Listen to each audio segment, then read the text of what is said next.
শিল্প কলা যিসকলে চৰ্চা কৰে তেখেতসকলৰ নিজা এখন পৃথিৱী থাকে, তেওঁলোকৰ স্বাধীনতা থাকে।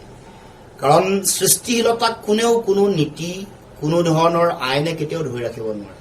এতিয়া কথা হ'ল কাৰ ছবি অংকন কৰিব, সেইটো শিল্পীগৰাকীৰ নিজৰ স্বাধীনতা।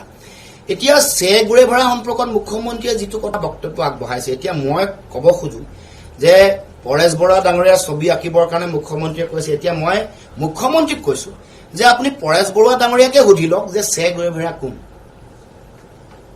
এইটো মই তেখেতক আহ্বান জনাইছো।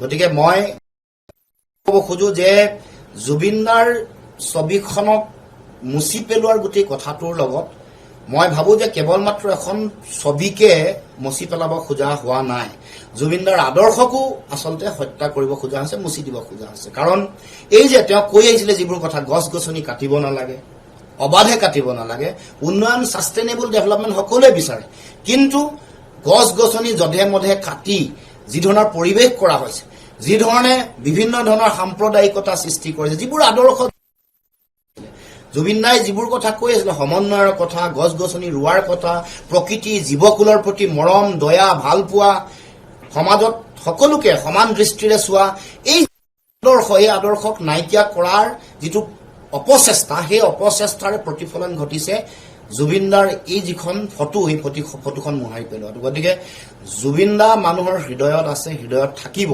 চেষ্টা কৰি তেওঁক আৰু তেওঁৰ আদৰ্শক কেতিয়াও শেষ কৰিব নোৱাৰো। সেইকাৰণে মই ক'ব খুজিছো যে হিমন্ত বিশ্ব শৰ্মা ডাঙৰীয়াই, অসমৰ মুখ্যমন্ত্ৰী হিমন্ত বিশ্ব শৰ্মা ডাঙৰীয়াই পৰেশ বৰুৱাকে সোধক যে গুৰেভৰা কোন।